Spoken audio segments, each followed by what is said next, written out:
Qu'est-ce qui ne va pas au sein du RPG Arc-en-Ciel, l'ancien parti au pouvoir qui a dirigé la Guinée pendant plusieurs années? En tout cas, une chape de plomb s'abat depuis le 5 septembre dernier sur certains dignitaires du régime déchu. Déjà sous le coup d'un gel de leurs avoirs en banque, des confiscations de leurs documents de voyage depuis 7 mois, ces caciques font face à de nouveaux ennuis.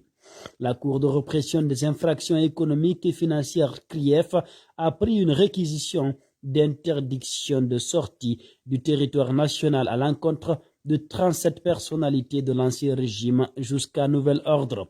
L'information a été confirmée par une source proche de la CRIEF à votre site africaguinée.com, une juridiction spéciale mise en place pour lutter contre les détournements de deniers publics et les crimes économiques.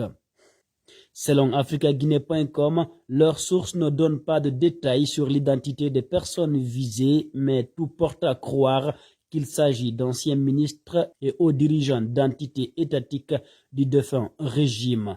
Plusieurs d'entre eux sont visés par des procédures judiciaires devant la CRIEF et devant d'autres tribunaux du pays pour des crimes économiques présumés.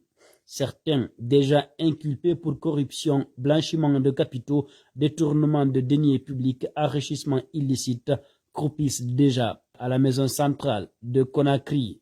D'après des informations, cette mesure conservatoire vise à empêcher d'éventuels cas de fuite alors que Mme Zainab Dramé, une ancienne ministre qui est sur la sellette, se trouve en dehors du pays depuis son inculpation.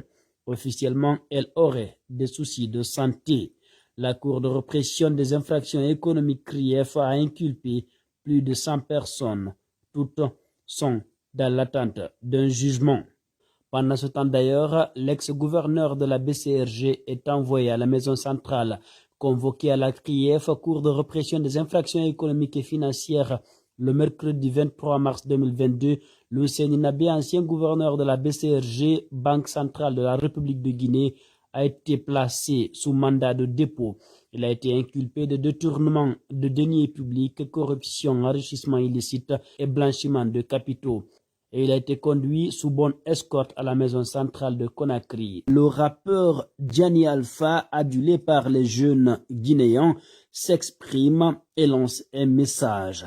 Il dit sur sa page Facebook: « Je sais que vous n'aimez pas lire, mais s'il vous plaît, faites un effort et pour une fois, lisez avant de commenter. » Il dit ensuite: « Ça me fait vraiment de la peine de voir qu'à peine 6 mois après qu'on ait déposé le despote Alpha Condé, un grand parti comme le RPG veuille nous faire croire qu'il est capable de tenir un congrès pour présenter notre candidat. C'est aujourd'hui que j'ai compris le sens même de l'expression « la main qui donne, la main qui dirige ».